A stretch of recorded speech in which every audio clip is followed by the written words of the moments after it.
পর্যায়ে ওনারা আমাদের উপর লাঠিচার্জ করে। দীর্ঘ 7 বছর ধরে আমাদের কাছ থেকে বেতন ভাতা কেটে রেখেছে। আমাদের হয়তো এখন থেকে রাজস্ব করে যেতে হবে, নইলে যদি সরকার আমাদের মেরে ফেলে সেটা আমাদের মরতে হবে, এছাড়া আমাদের কোনো দ্বিতীয় পথ নেই।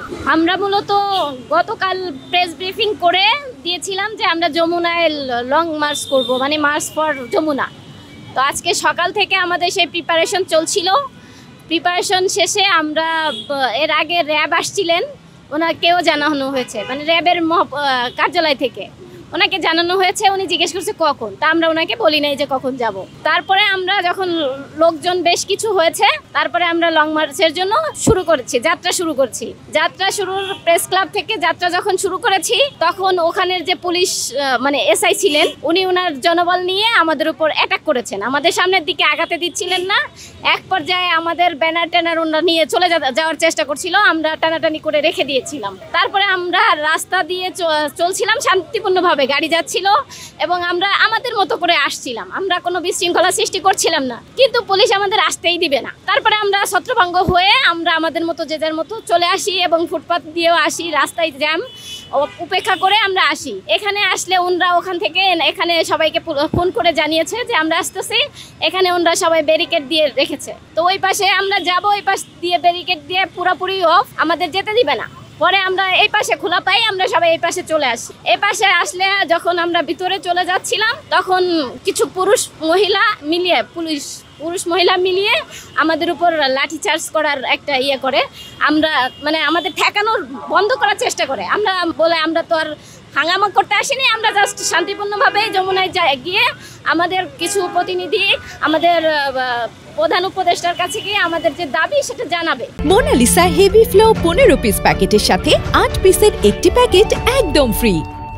এবং উনি তো আগে থেকেই অবগত আছে। আমরা গতবার আগস্টে আমরা আসছিলাম আমাদের দাবি নিয়ে, উনি জানেন।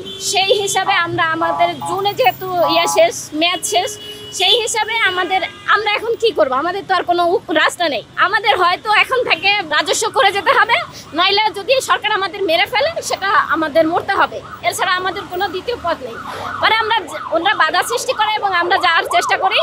এই এক পর্যায়ে ওনারা আমাদের উপর লাঠিচার্জ করে আমাকে ধাক্কা দিয়ে ফেলে দেয়, আমার অন্যান্য সহযোদ্ধাদের ধাক্কা দিয়ে ফেলে দেয় এবং বোরখা এবং অনেকের সালোয়ার ছিঁড়ে ফেলেছে, অনেকের ওই জুতা পরে মানে ধাক্কা দিয়ে ফেলে আফরে পাড়ানো হয়েছে।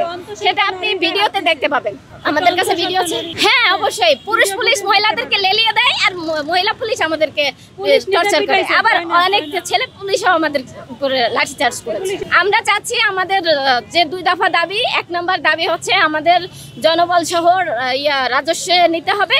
আরেকটা হচ্ছে আমাদের যে দীর্ঘ 7 বছর ধরে আমাদের কাছ থেকে বেতন ভাতা কেটে রেখেছে, মানে কর্মকর্তাদের কাছ থেকে 2500 টাকা, আমাদের কাছ থেকে 2000 টাকা। এই হিসাবে যে পরিমাণ টাকা আছে, আমাদের ওই টাকা অনতিবিলম্বে আমাদেরকে ফেরত দিতে হবে, পরিশোধ করতে হবে। এটা প্রথম আপনার 3 মাস মানে মার্চ পর্যন্ত বেতন দিয়েছিল, ফুল বেতন আমাদের চুক্তিপত্র অনুযায়ী। আমাদের চুক্তিপত্রে এখনো লেখা আছে আমরা যারা সহকারী তারা পাবো 17,045 টাকা, এবং যারা আছে কর্মকর্তা তারা 27,000 প্লাস পাবে। তো সেইখান থেকে 3 মাস এই পুরো বেতন দেয়। তারপর মার্চ থেকে আপনার বেতনটা কেটে আমাদের দেয় 15,650 টাকা, আর কর্মকর্তাদের 24,700 টাকা কাটা হতো। ওনাদের কাছে আমরা কোনো লিখিত আমাদের ডকুমেন্ট দেয়নি। যখন আমরা জিজ্ঞেস করেছি তখন ওনারা বলতো যে আপনাদের রাজস্ব করার জন্য অনেক টাকা পয়সার প্রয়োজন, সেই জন্য আমরা কেটে রাখতেছি।